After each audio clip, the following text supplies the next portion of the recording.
Hey everyone, welcome back to another episode of the Wandering Road Podcast. I'm your host Chris, alongside my co-host Dean, and joining us today is the host of the Paranorm Girl pod, Kristen. Thank you for joining us today, Kristen. Thank you. Thank you so much for having me on. This is exciting. I've really been looking forward to this, you guys. Yeah, us too. And can you tell us, Kristen, where are you coming from, or where are you based out of? I am now based out of Eastern Washington State, so I am technically in the Pacific Northwest, which I love, Bigfoot country. But I've been all over the place. When I started the podcast, I was actually down in New Orleans, which was kind of fun. It's not fun to live there, but it was fun to say I had a podcast out of New Orleans. I just imagine like constant partying and noises all the time. And then you go from that to like super quiet, middle of nowhere. Mm-hmm. I could see how both would be annoying. But honestly, like the first question that just came to me when you were talking about that is, which one would you say is more active in like the paranormal haunted world? Like maybe in terms of how many people are there who talk about such stories? I'm guessing it's a place like New Orleans where there's a lot of history and just stuff going on in general. Yeah. Well, I think that's a major part of paranormal stories, or what we come to know of as hauntings is history. That the deeper the history, the longer the history, I think the more expansive that haunting is going to be, of course. And it just helps to feed into it. Like history feeds hauntings, but hauntings also will feed the history as well. You can learn things about history through a present day haunting. But yeah, I would say New Orleans is one of the more haunted places, or maybe spooky places I've ever lived. Probably for that reason, yeah. And they used to be some violent folk. At one point, there's just a lot of death and oh jeez, all kinds of things.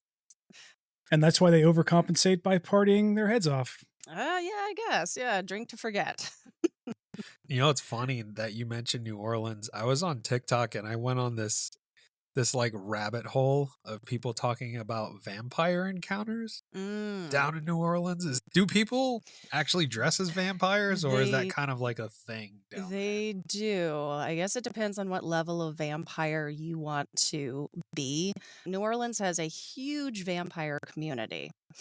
And from what I've read about it, I don't know a whole ton about it, but from what I've read about it, it's not so much like the traditional idea of vampirism.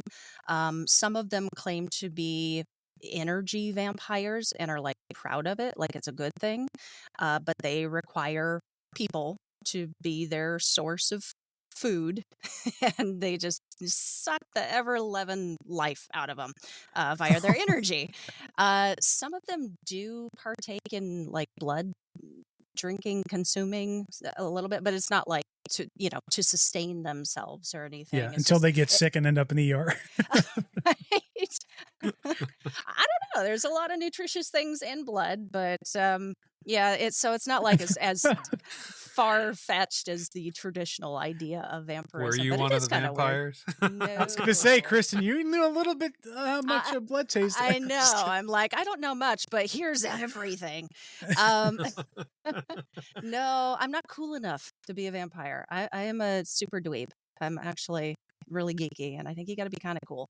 Yeah, well, we're really too, yeah. so Go ahead. Yeah, right. But I was going to bring up the reference to the South Park episode with the goth kids and the vampires, and like they're drinking like clamato juice or whatever. It's like what was that thing he always added on to the end of his?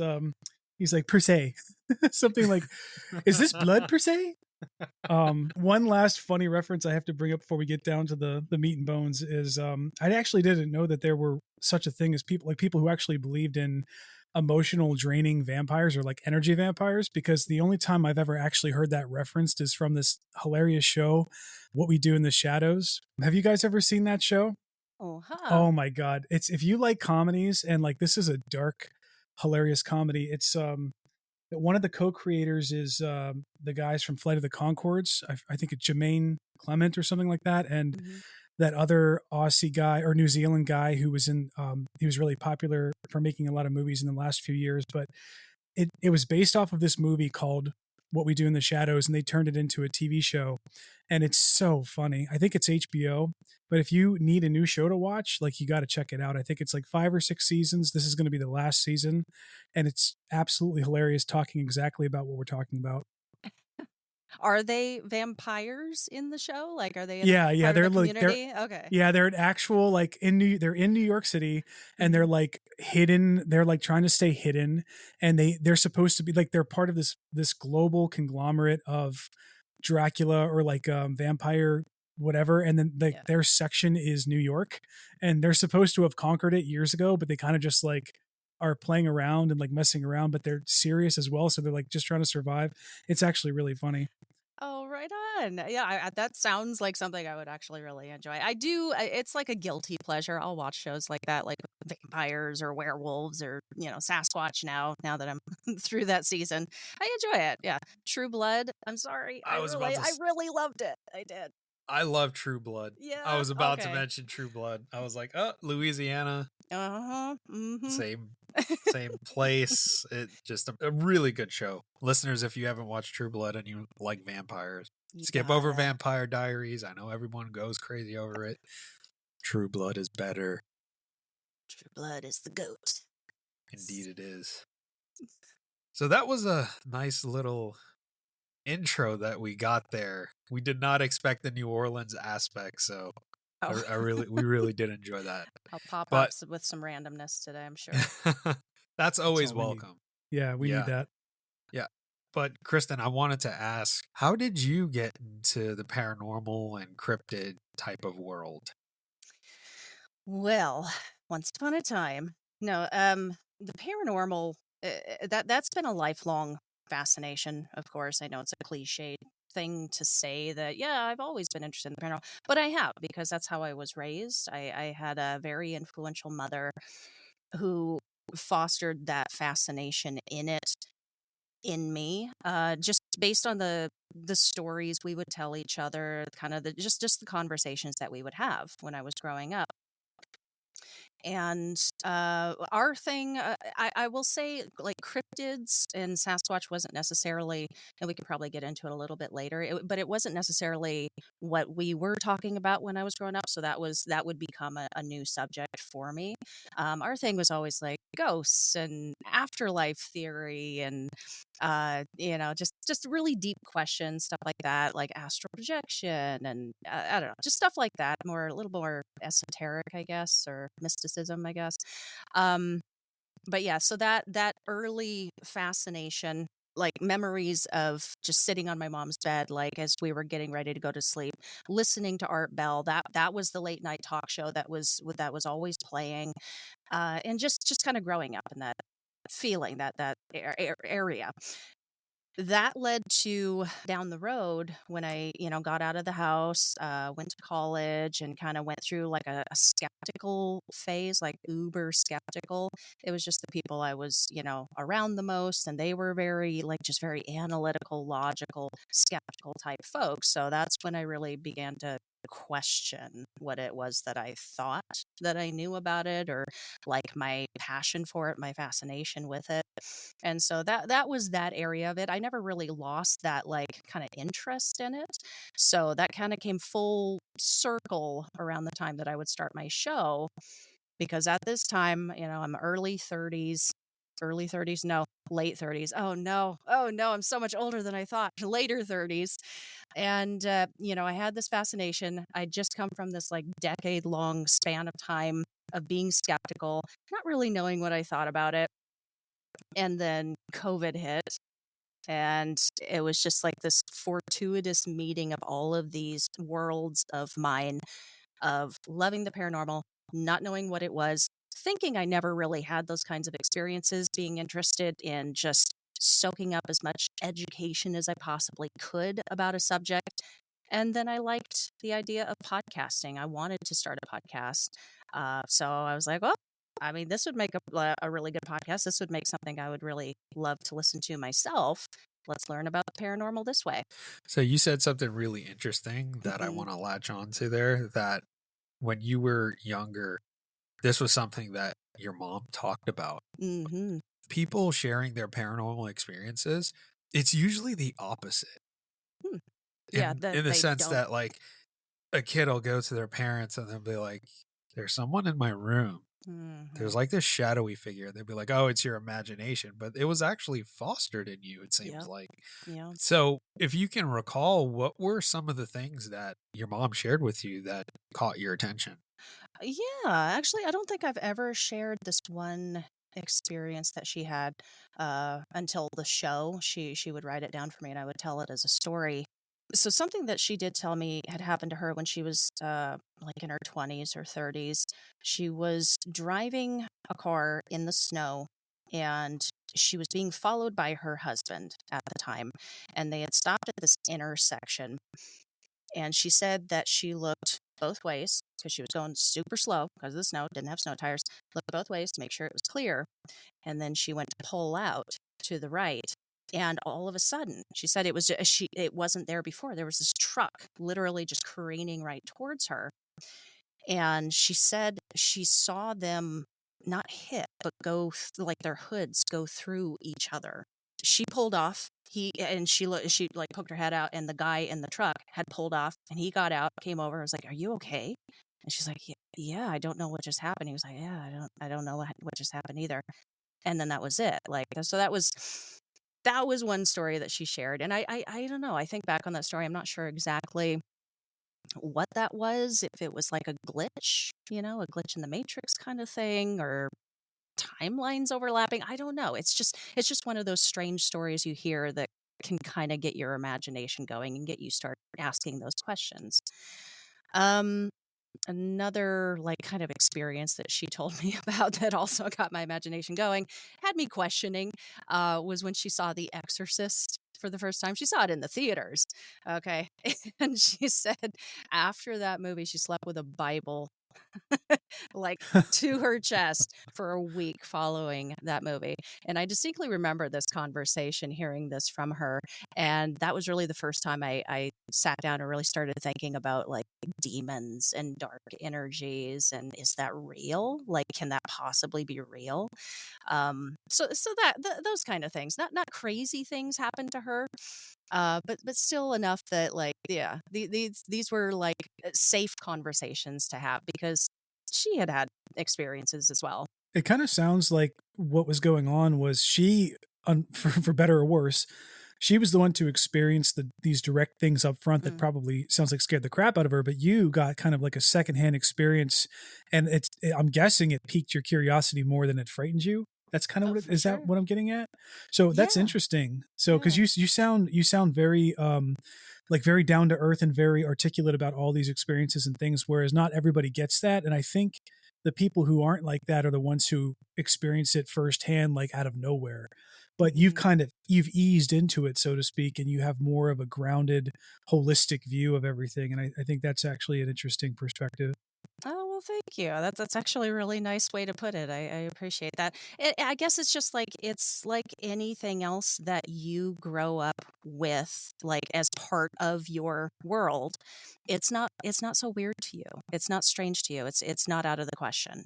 Right. Yeah. And it's safe to talk about. So just imagine, my surprise as you get older and you learn that some folks are like, no, no, no, no, that's do not talk about that, or God, you're so crazy for talking about that. I'm like, what? This was like dinner time talk. Like, what are you talking about? Yeah. Crazy for not thinking about it. I mean, you're alive. Yeah. I know. I get it. I've experienced people, Chris has experienced people like that. We talk about that all the time, I think. Like, why do people not believe or are interested in talking about that, which I'm sure Chris will Mhm. get to in his line of questioning later. But to flip it back to your stories, what would you say is that moment when you really, what it really gripped you for the first time? Because the first few stories, it's, kind of like happenstance, secondhand or whatever. But what was your very first visceral experience that really hits you right on? Well, it's interesting you asked that because what would end up really being the visceral kind of like defining moment, I would squash down for about 20 years. And it wouldn't really hit me how important that moment was until I started my show and had to sit with all of these memories of, and this was coming after my believing like, oh, I've never really had these experiences myself, so maybe I can just learn about it, and that way I could figure out what I think about all this stuff. But this is after like hearing and reading other people's stories and realizing, having that realization that, oh my gosh, I have seen things before. I have had this experience before. Maybe this is real. And then going back through those memories and realizing that there was actually something to them. So that first memory, that first story, that first experience that really hit me.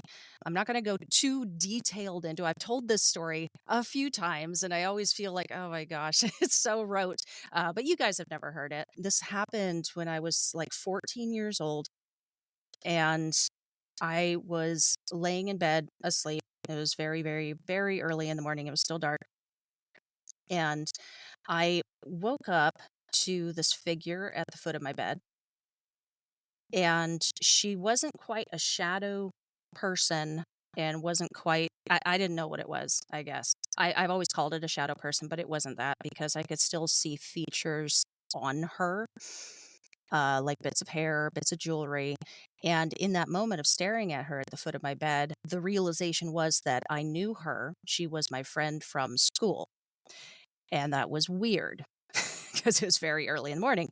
And I asked her, "What are you doing here?"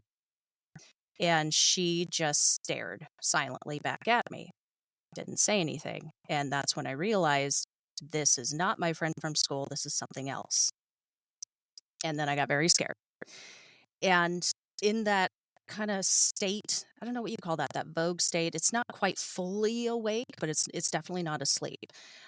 In that state, I was like, okay, I've got to keep the conversation going so it doesn't realize that I know that it's not my friend.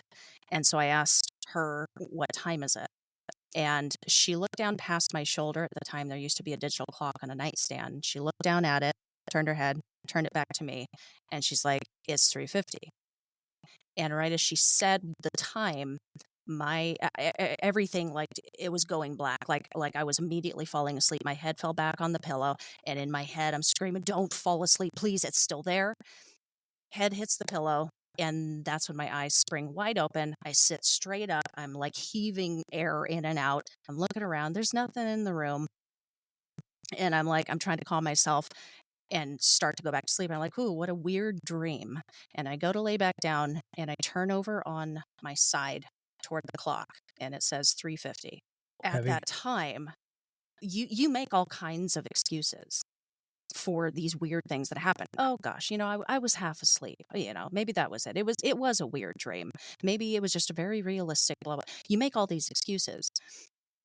And only later was I able to look back and realize that was just one piece of a very paranormal puzzle that was taking place in that particular house. There were a lot of things.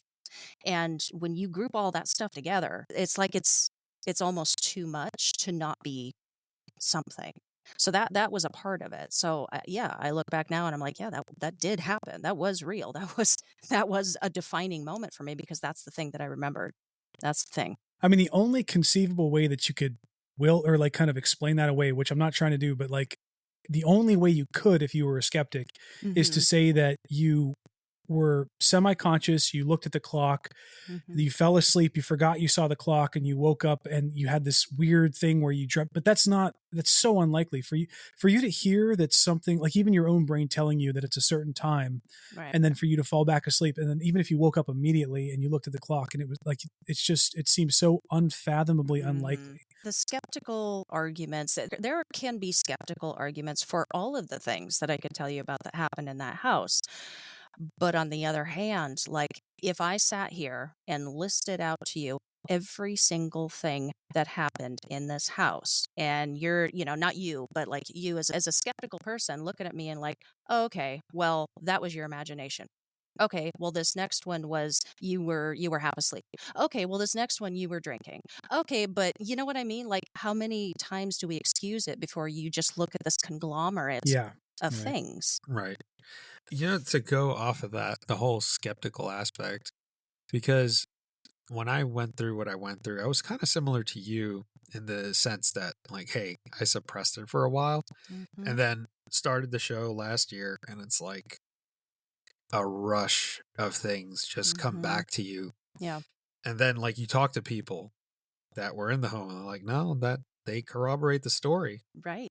That things happen. Yeah. But one thing I wanted to say about skeptical folks, and I always say, like, whatever I experience, if you want to debunk it, I'd rather you debunk it than it being real.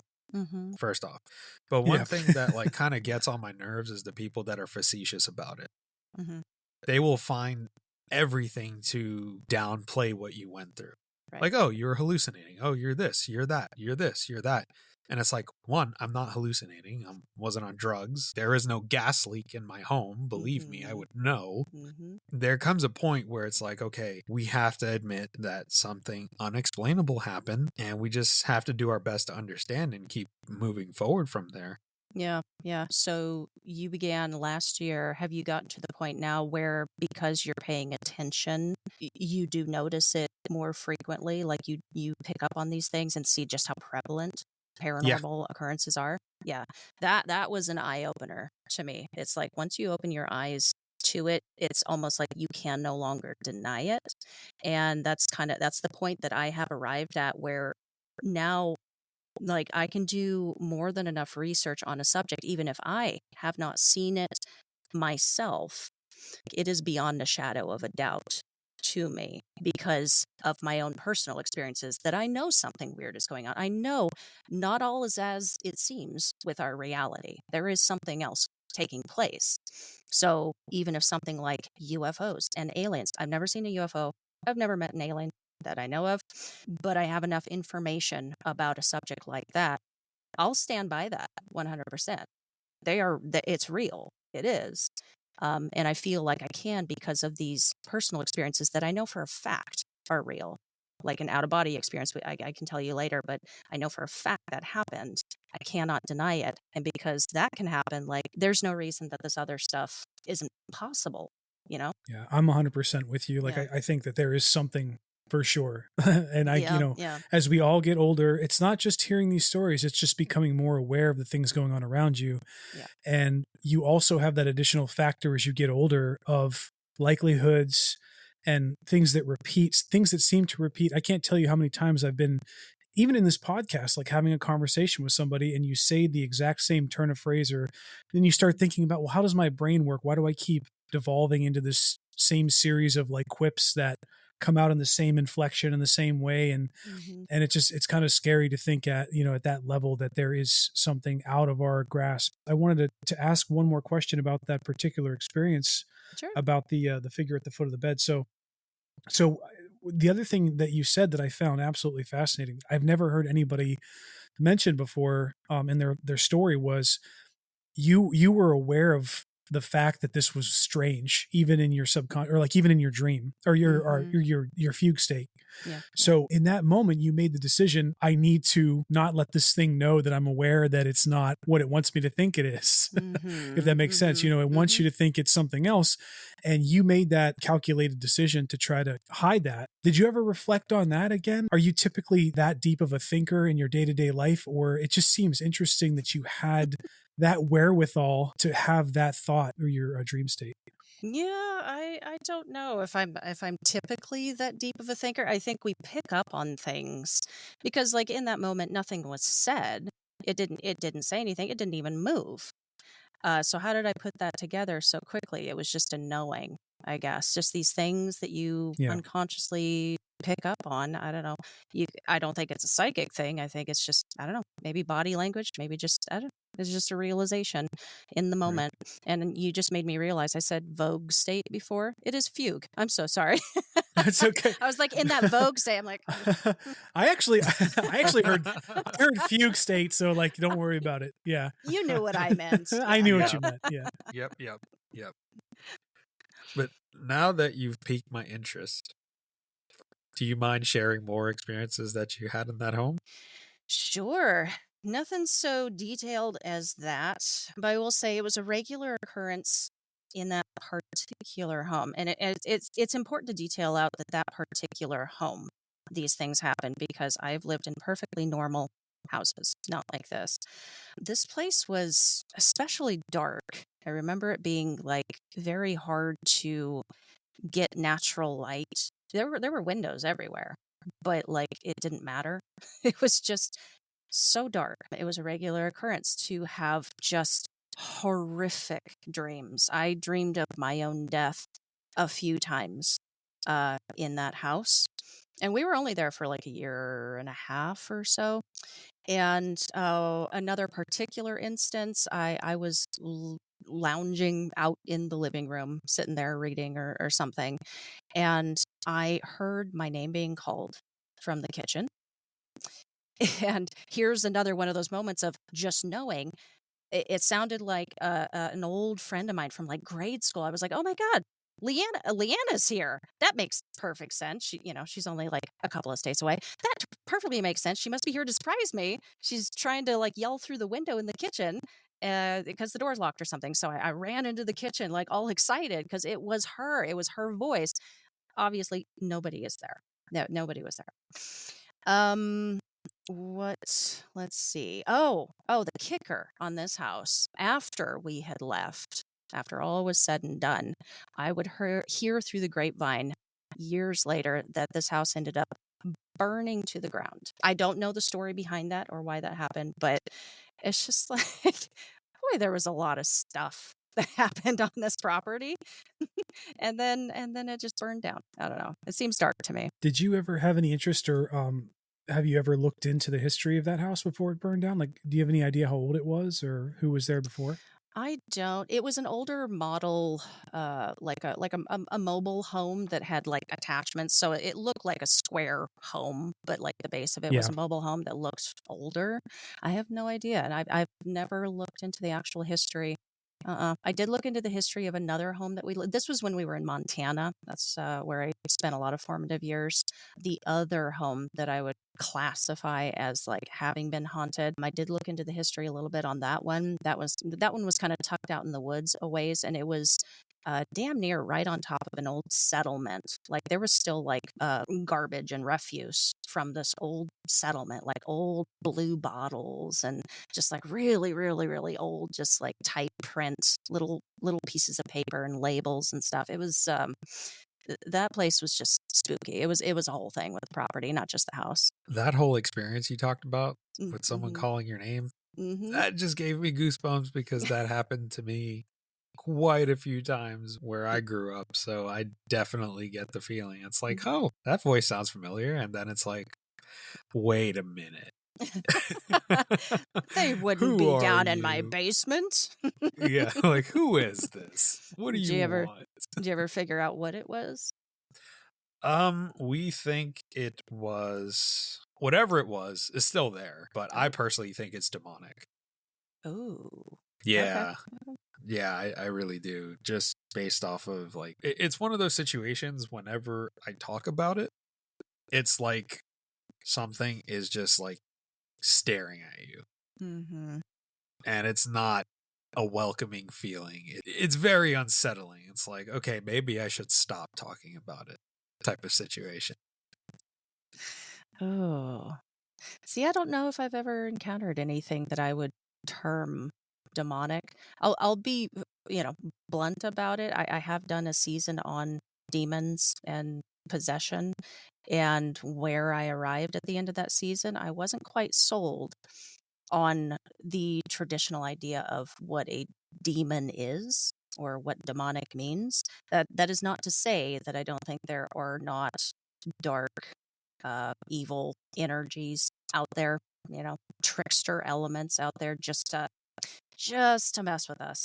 I would never say that because there's more than enough examples of that. But like the demon in itself, I don't think I've ever run into anything like that personally that I could say. When I categorize it, I don't view it in the normal Christian vein. Mm-hmm. I view it in the sense that kind of like how the Greeks viewed them.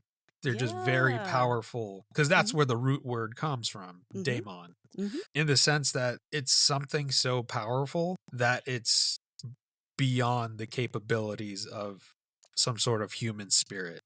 Right. That it's I don't know, maybe it's a multidimensional being, maybe it's some sort of elemental that we call demons, and Right. something of that sort. Like, it's really hard to say, but I always view them as something that's just like really powerful Mm-hmm. in the sense that, like, look, you're not going to get rid of it by just saging, like my mom figured out the hard way. Oh no. But you did Stuck say something around. that that I think what's funny too is that, and we've brought this up in previous podcasts, but you said something that I think is completely within the realm of possible, and that is they're just messing with us.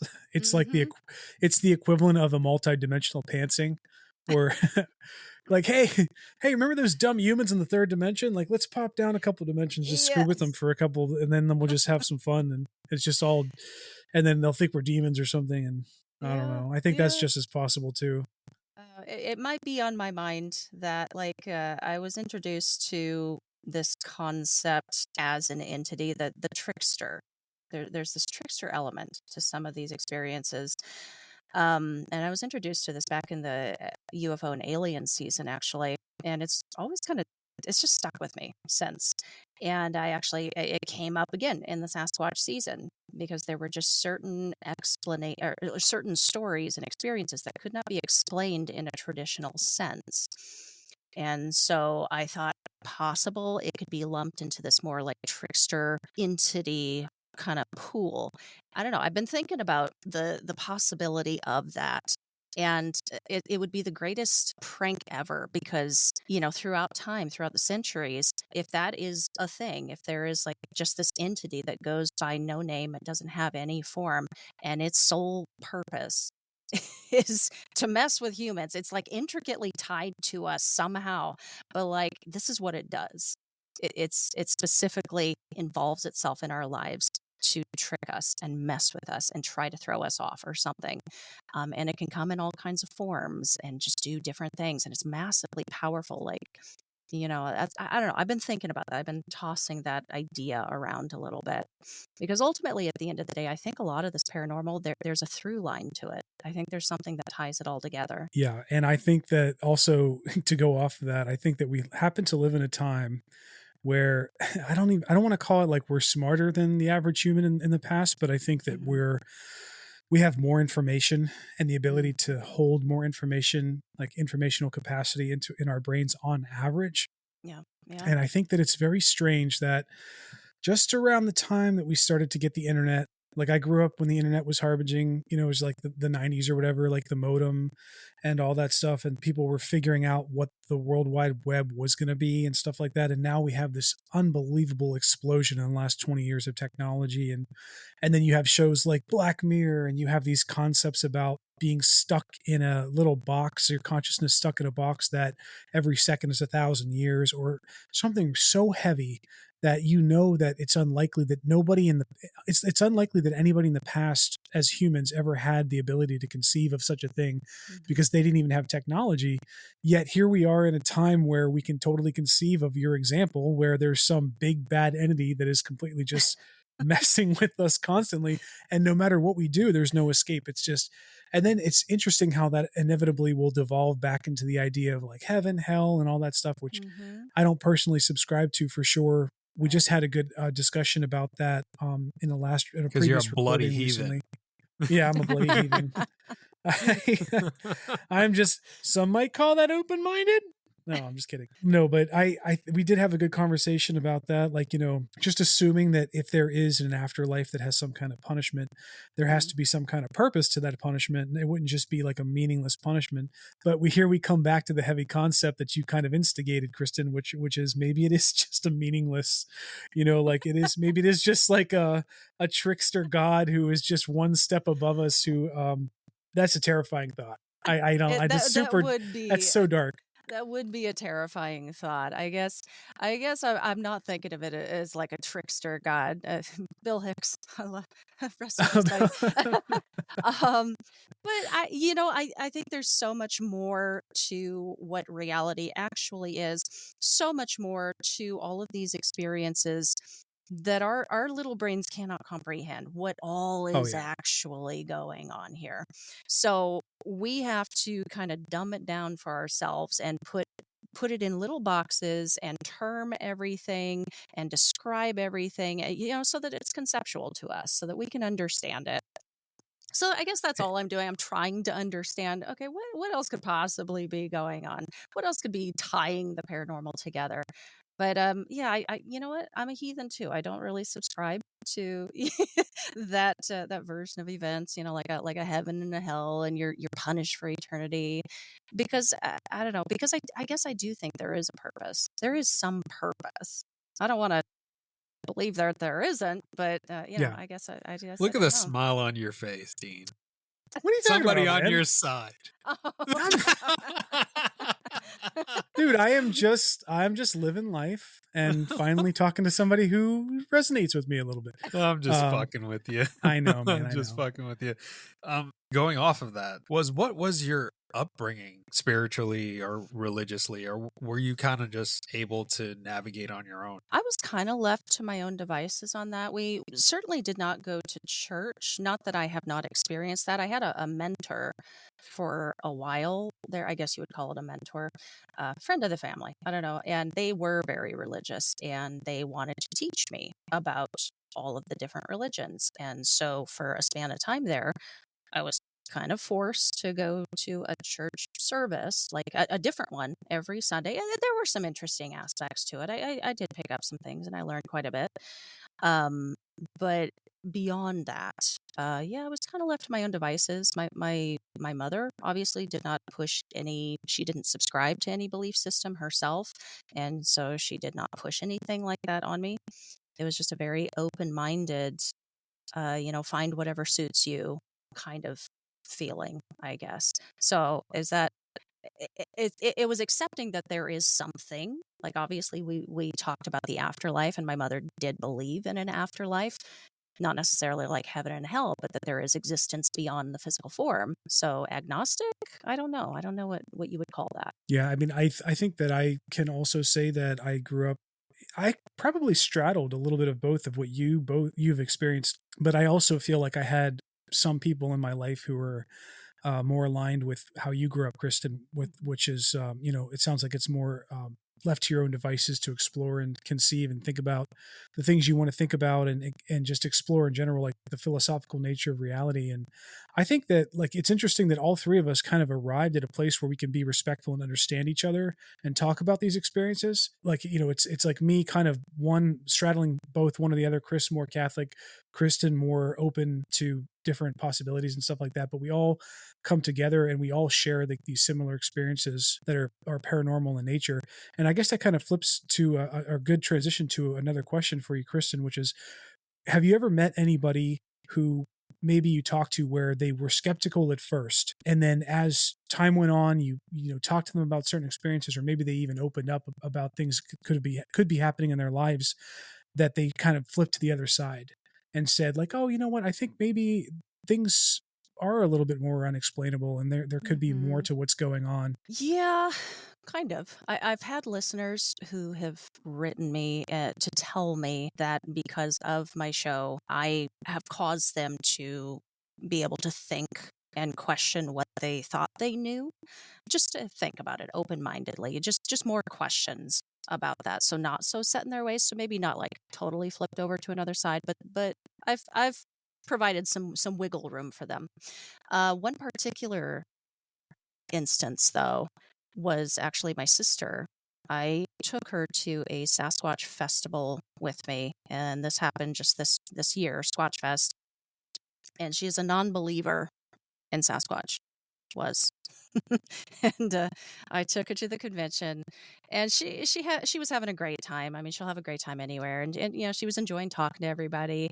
Not really believing any of it. This is not something that she can buy. Obviously, it's a hoax. It's made up. Like, come on.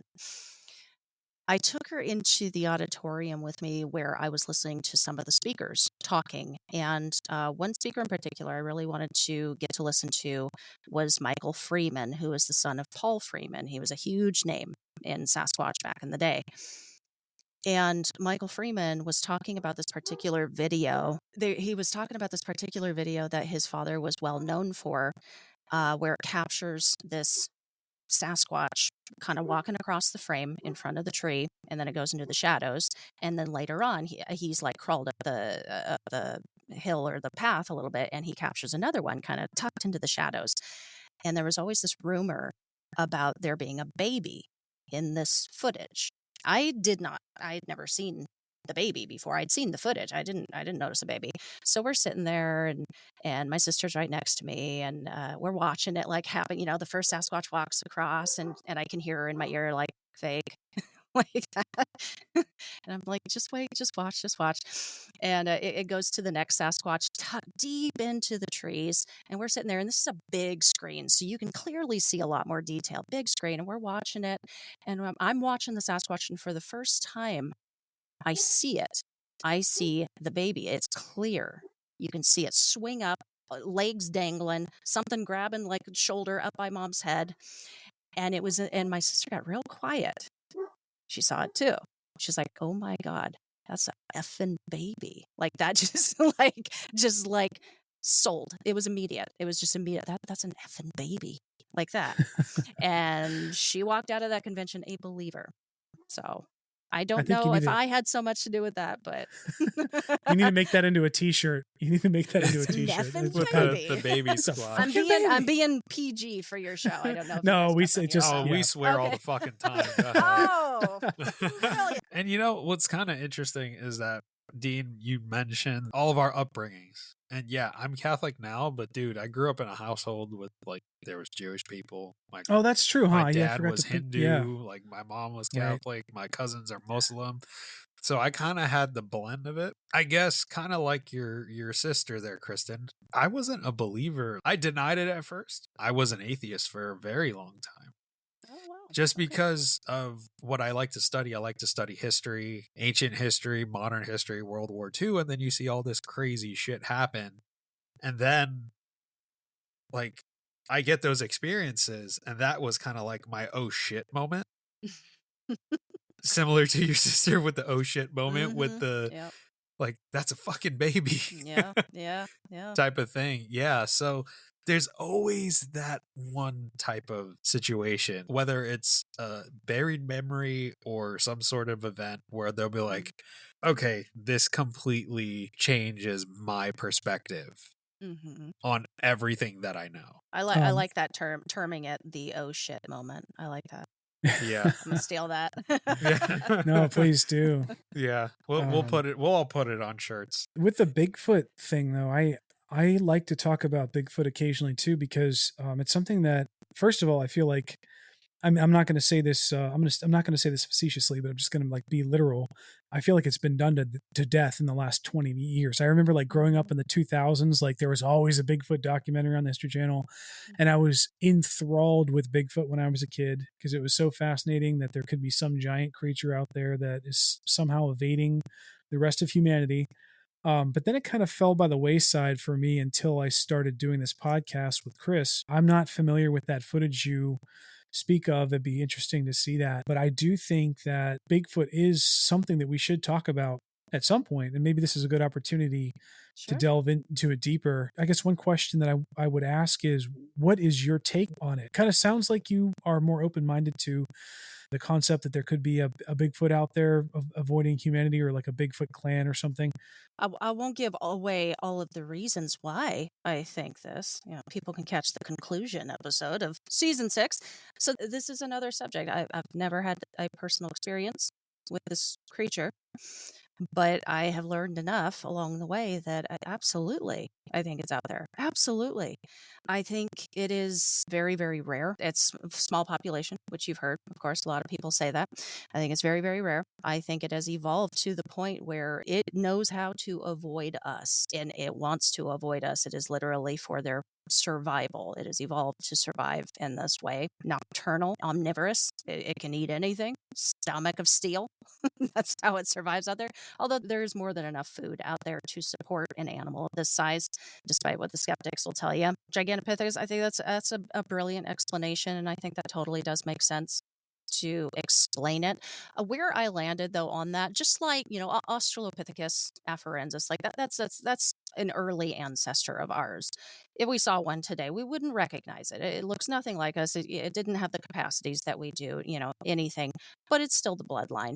In that way, I think that may be what's going on, or at least that's where I landed with Gigantopithecus versus what we deem today as a Sasquatch. I think it's a descendant of sorts of this creature. That blew me away though, because when I got into Sasquatch, I'd never heard of Gigantopithecus, and to realize that this thing was a real creature. This was real. We have bones of it. A giant monkey? Seriously, Yeah. come on. Yeah. Yeah. Not monkey. I'm sorry, ape. No, I feel the same exact way that you do when I first saw Gigantopithecus, like that model, that famous model. I'm like, are you kidding me? Yeah. For real? Yeah. That thing really existed, and we were talking about Bigfoot? Okay. We have to revisit this. I mean, that's basically it in a nutshell. I think it's far more rare than we even think it is. I think Grover Krantz, he would, when he made that estimate, he was like, yeah, it's like one per 100 black bears. Like, that's how rare it is. I think it's even rarer than that. And of course it can survive like that because I think it is, a little more intelligent than the average ape. It just knows how to survive in small populations. It can do that. When I hear that, I would think like, well, how do they keep their numbers so small? Is there intelligence into that? Is there like a rule? Are they so intelligent that they make a concerted effort to keep their numbers so small? Because it would seem like they wouldn't have any, what would you call it? What do you call that again? Whenever, like, nothing would be hunting them. There'd be nothing. They would be at the top of the food chain. So there'd be nothing checking their population. So it seems like there would have to be some kind of intelligence to make sure that they don't have so much population that they would end up eventually running into humans. And this actually, I don't know if you've ever heard this, but I've heard some people speculate that there is like a paranormal side to the Sasquatch thing, which is like, some force or some entity is helping hide them. I've even heard the craziest of crazy stories or concepts, which is they're immortal. And they they're like some people who are ultra conservative and believe in Sasquatch, I've heard say like, oh, look back in the Bible. There are people in the Bible who lived 2,000 years. And if you were around for 2,000 years and you grow all this hair, you'd probably look like Sasquatch. So not saying I subscribe to that in any shape or form, but I'm just throwing that out there as kind of as a speculation. If you've ever heard of that concept, what would your take be on like, how are they hiding from people for so long? Why is there no definitive evidence other than, being caught on camera or a skull or a tooth or something like that? Or like the footprints and all of the scientific anthropological research. The biggest question that I would want to ask is like, what are some of the stories or concepts or ideas that you've come across in your research that explain how and why they've avoided direct contact with humanity for so long? Is it just a luck thing, or is it a intelligence thing? I just think that's a fascinating part of the question. Yeah. All of the theories that I have heard, they all kind of have their own little way of explaining why Sasquatch is so elusive, why it hasn't been caught. There is also a theory or a conspiracy saying that it has been caught. We actually do have it and it's been discovered, but let's go the other way. So the theories covered a bunch of them. I've never heard the one that you just told me as far as like the Bible is concerned, like maybe they're immortal and these are like early people. And I haven't heard that one. The Bible one that I did hear was that they were Nephilim, or descendants of Nephilim, like interesting. I've never heard that angel, one. Yeah. part human. Right. Yeah. So that in itself is kind of a mystical creature. I think that would have no problem evading humanity, evading capture. I've also heard that it could be the physical manifestation of a jinn, the Islamic kind of demonic spirit, not necessarily Very a demon, fascinating. but I've never heard that before. and that's the jinn is a really fascinating topic. If you've never looked into it before, I would highly recommend it. I ran into that when I first started to describe shadow people, to explain shadow people. But it's highly, highly powerful. It's formless. It comes in any form it needs you to see it. Very, very powerful. And it is tied to humanity in some way. It was like when God created everything, they created angels from light and people from earth, and then jinn were created from fire, smokeless fire. And it was just these three camps that God created. And at one point the jinn became jealous of humans, but they were still like kind of tied to them, like they wanted to be a part of humanity. And some went good, some went bad. The good ones, they wanted to be a part of life and helping humanity and just coexist together, and the bad ones work to deceive us and trick us and hurt us. So yeah, I don't know. Sorry, jinn tangent, but that is another theory that they're aliens or tied to aliens. Yeah, heard that. I've heard that one too. Yeah, Yeah. dropped off. Yeah, dropped off to go pee. Go on, Spike. But that they themselves are interdimensional creatures, that they are from another dimension, and they are portal jumping in and out of our dimension. That is why we don't find a body. They drag it back in there with them, or that they just bury their dead. They are physical creatures that bury their dead. Right. That's why. Yeah, I think that would be the most logical answer. Mm-hmm. And you, in your answer, you touched on quite a few things that I'm interested in. So you talked about the Nephilim. Mm-hmm. I don't know if you ever went into a deep dive on the Nephilim on your show. I've not read the Book of Enoch either. Sorry.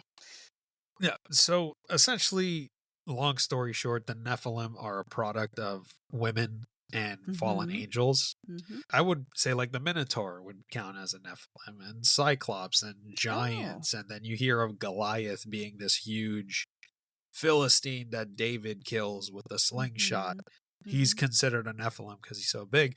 I personally think it's just people with gigantism. But where I'm going with this is the concept that you mentioned earlier. You talk about UFOs and you're interested in that as well. But I've heard arguments UFOs and aliens are demons and are Nephilim. What are your thoughts on that type of concept?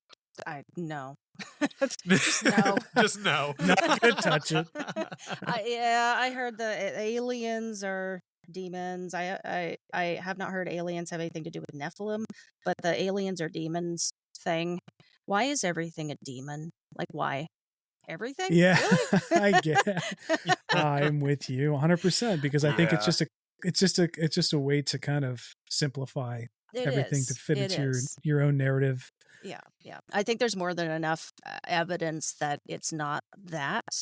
And then we have the stories, or purportedly, of demonic encounters specifically, and the two they've got different recipes. You know what I mean? I wouldn't subscribe to that belief. I'm going to stick to my favorite idea so far is that aliens are aliens that are evolved, and they're just dropping off their pets to pee, and their pets just happen to be Bigfoot. I think that's like the best. Yeah, that's the universe I want to live in. That's cool. Like, aliens aren't attacking people, and Bigfoot's just taking a pee. That's all.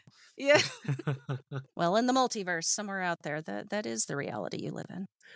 See, this actually might be a good point. I was kind of saving this for last, but just so you know, Chris, this was my last big wrap-up question, but we don't have to wrap up, but it's a good point to bring it up. And I will ask Kristen, how would you kind of approach this question?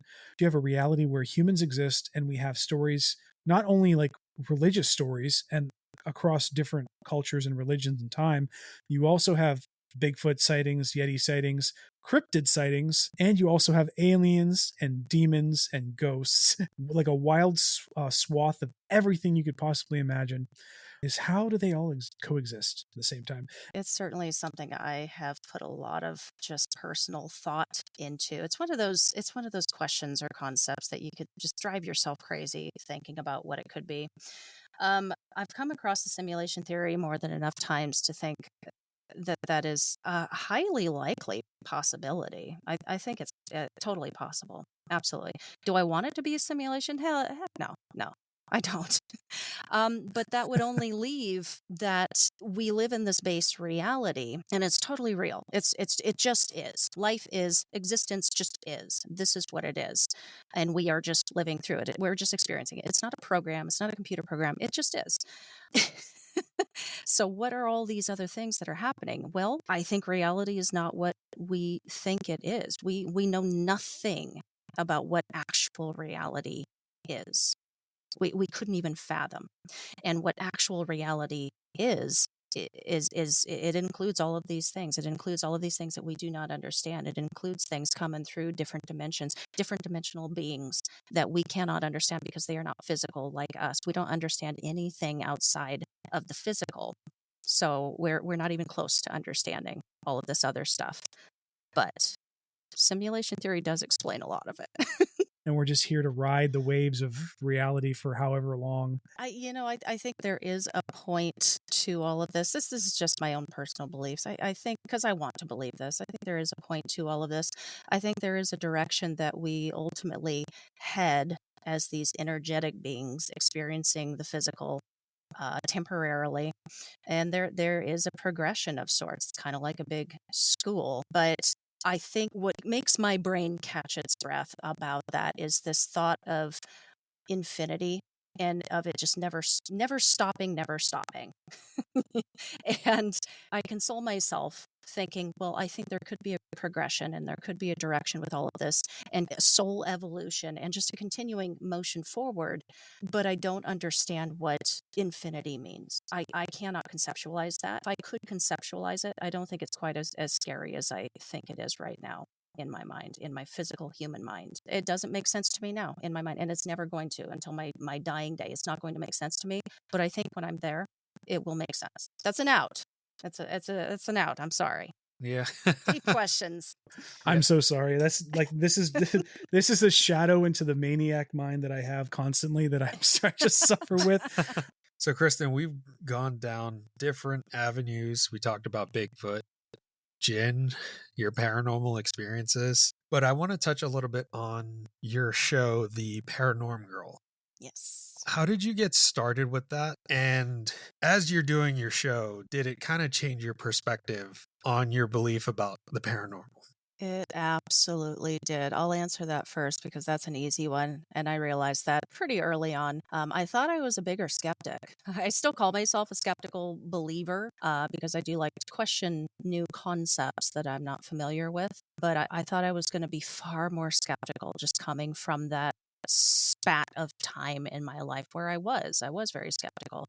Now that I've opened my eyes to this world and to the possibilities and to my own experiences, I can confirm for myself that, yeah, I'm like safe to be a believer in some of this stuff. This is stuff that I've covered already, of course. As far as starting the show, it was just kind of a meeting of just different aspects that I was interested in. Of course, I was interested in the paranormal.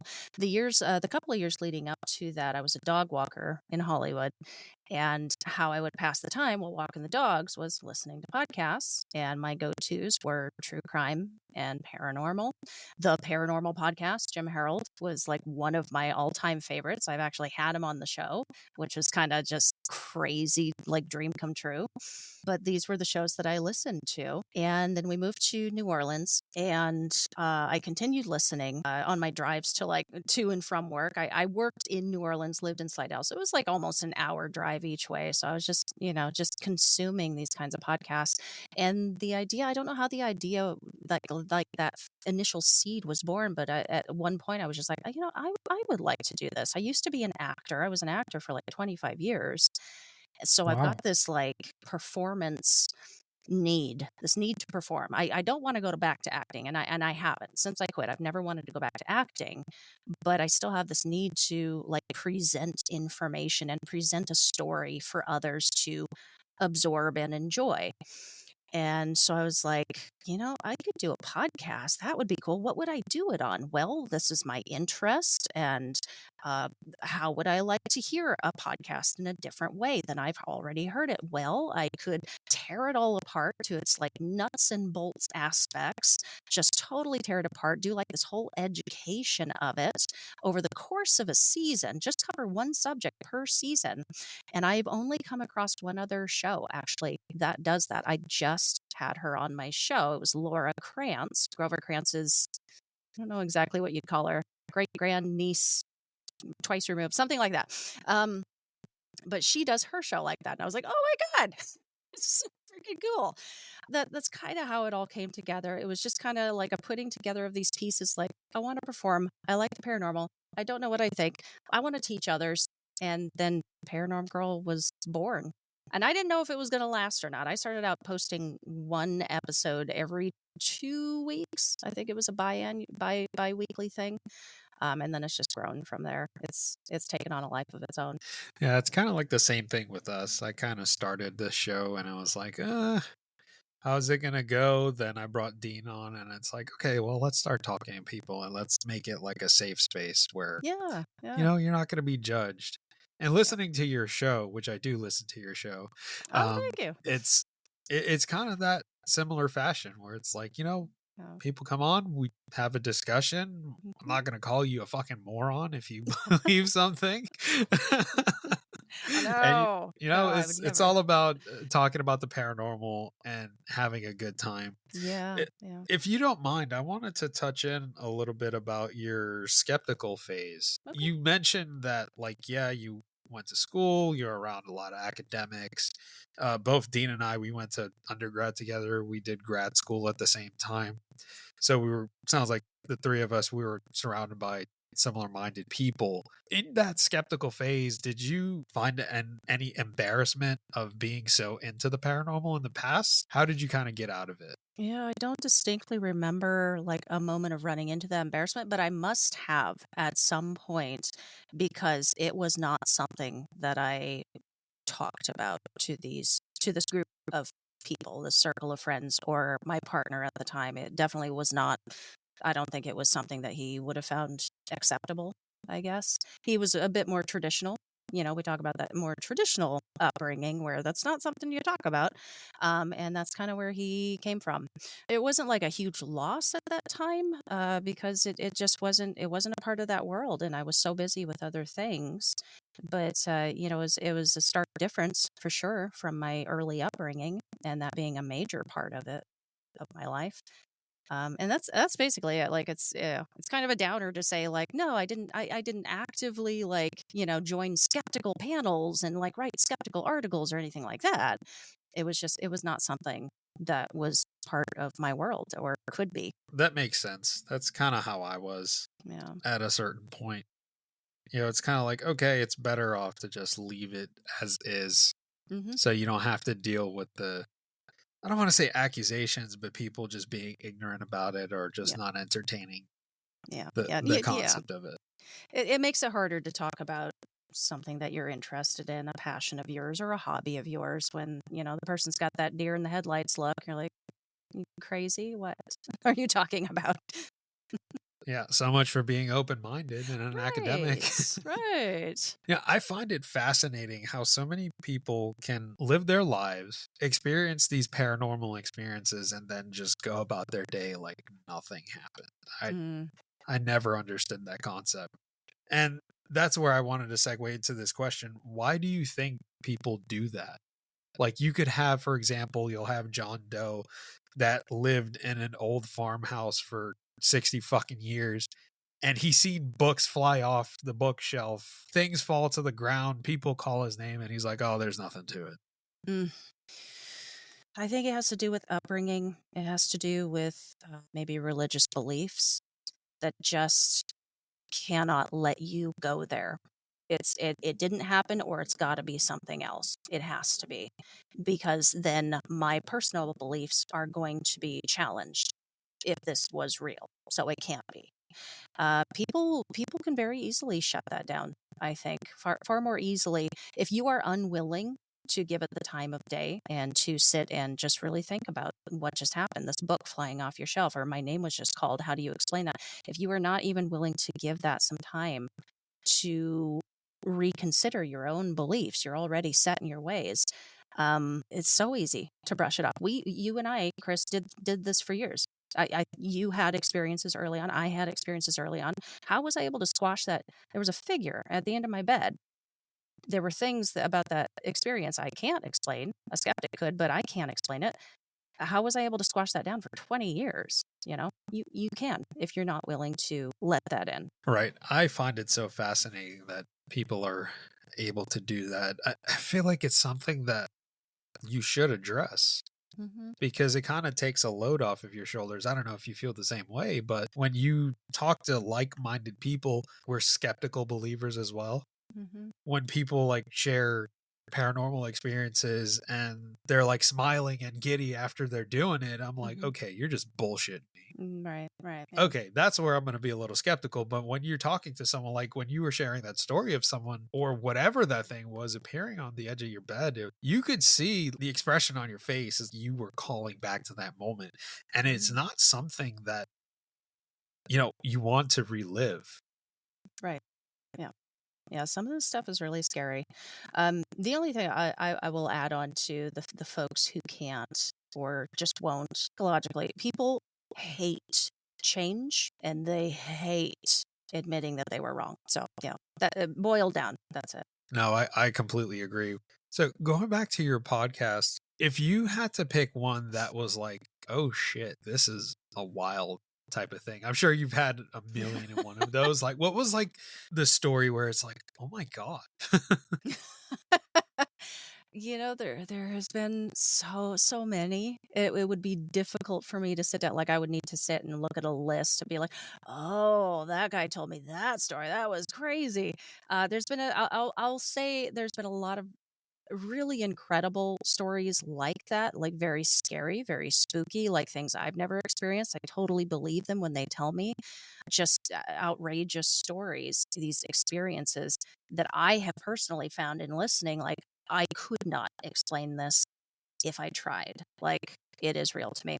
But something you said there earlier, and I'll latch on to kind of out there stuff. I had this guest on in this last season that kind of blew my mind open about something in regards to Sasquatch. Actually, his name is Carter Bouchard, and he's wonderful, wonderful guest, wonderful man, and he's very much in the Sasquatch, in the paranormal camp. And so he was just telling me his experiences with this, like personal experiences, seeing Sasquatch disappear right in front of his eyes, and I believe him. I do. I believe this guy. I think he's totally genuine, totally honest, and he's got some just crazy experiences. He worked with the BFRO for a long time and took a lot of these reports that are just, I don't know, not explainable in any other way. But I will say, like, as far as like, quote unquote out there, like, his take on Sasquatch was out there. It is out there. A lot of people think that. But I believe it. I do. I believe what he tells me. But speaking of that, I can tell you one of the craziest stories I have heard, not on my show, but on my other show, my live stream show. Okay. It is a Sasquatch story. It's quick. So there was this report. This was one of our callers' stories. He worked with North American Wood Ape Conservancy in its early days. And he told us a story about this report that he took where this woman told him that every night she was looking out at this hillside right by her house, and she was seeing this Sasquatch coming down the hill toward her house. And she was telling the guy, he wants to have sex with me. And he was like, well, how do you know that? and she says, well, his erection was glowing, like fluorescently glowing. and he's coming down and pounding on the side of my house, like literally, really pounding on the side of my house. And he's doing this like repeatedly. I hope that's the only pounding he was doing with that. Right? Okay. Yeah, I hope so. Yeah. So that's probably one of the craziest, at least in recent history, that I can think of, craziest stories I've heard. It's just fabulous, though. I love it. I love that story. I've never heard. I mean, I've heard stories of like cryptids and things trying to sleep with humans, but I've never heard of a glowing member. That's a new one to me. My brain is like flaring right now with like all kinds of like, oh, like, is it nuclear? Is there some nuclear thing going on? Like, is it, the researchers were trying to figure out, okay, what could possibly explain this? And apparently there are mushrooms out in the woods that can glow. And maybe he was rolling in it or something. Yeah.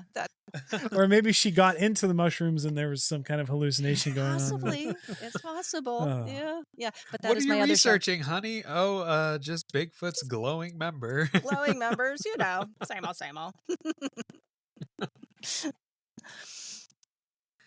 Chris, I hope we're going to make the cover for art for this episode. A Bigfoot with a glowing crotch. Oh man, Go for it. Go for it. if I can generate it, or if you can generate it, It's by all Chat means, dude. GPT is not going to let us do that shit. No.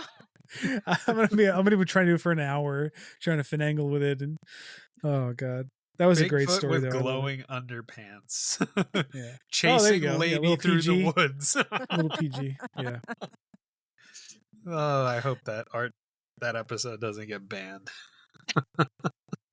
Well, it hasn't been banned on our channel yet, so I think So you're there is safe. hope. You're safe.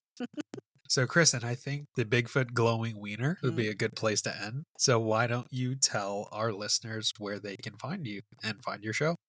Absolutely. Well, you can find the Paranorm Girl podcast on all listening platforms. I also upload a visual episode. You can see this shining, smiling face on YouTube. So you can find the whole show over there. I also ask people, if they can, please follow me on social. I'm on all of them at Paranorm Girl Pod. That's also my handle for YouTube, so easy finding. Now, I also recently launched, which we didn't talk about, but you still get my awesome personality on my other show, Beer, Booze, and Boogeymen, which is a live streamed program. We live stream the first Saturday of every month over on YouTube. It is streamed through the Beer, Booze, and Boogeymen platform, which you can find there. But if you are already following the Paranorm Girl podcast on YouTube, you can see it simul-streamed to my channel as well. Please subscribe. And if we had time, I'd like to do a quick little call to action for Beer, Booze, and Boogeymen. Myself and my co-hosts, Damian Gill and Joey of Beer, Booze, and Boogeymen, we have never met in real life. We are all into the paranormal. We are all very interested in paranormal investigation. And we stumbled upon an opportunity to investigate a kind of a new location. It's massively haunted. It's got a ton of history to it, but it's fairly new on the paranormal investigation front. It is called the Night House, and it is located in Hopkinsville, Kentucky, which is also home to the Hopkinsville Goblins. And Edgar Casey's gravesite is a pretty poppin' little place.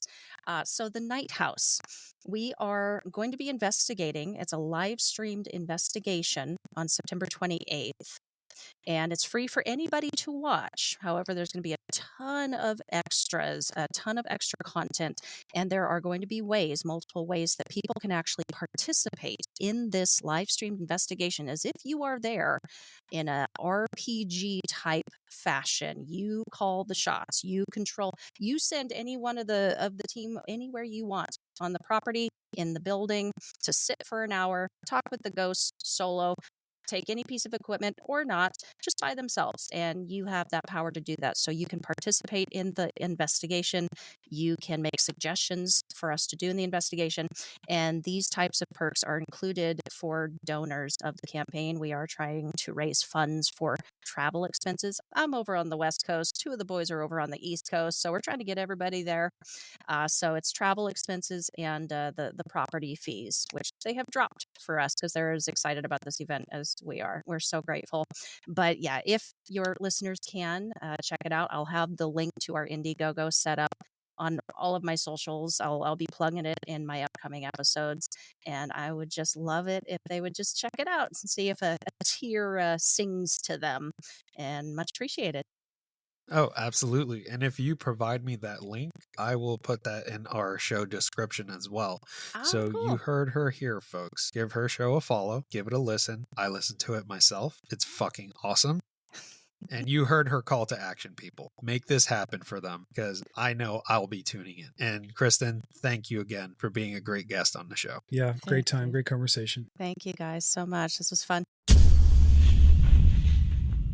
Thank you for tuning into today's episode of The Wandering Road. If you enjoyed today's episode, please give us a rating on Apple, Google, Spotify, or wherever you listen to your podcasts. And please share the show with your friends, as that would help us grow immensely. Also be sure to follow us on social media. You can find us on TikTok at twroadpodcast, our Instagram at twroadpodcast, and our Facebook by searching for The Wandering Road Podcast. If you'd like to get a hold of us, you can reach us at our email address, twroadpodcast @gmail.com. We would love to hear from you. We would love to have you on the show as a guest so you can share your stories, or you could submit email submissions of your stories that we could dedicate an episode to. Thanks, and we'll catch you on the next one.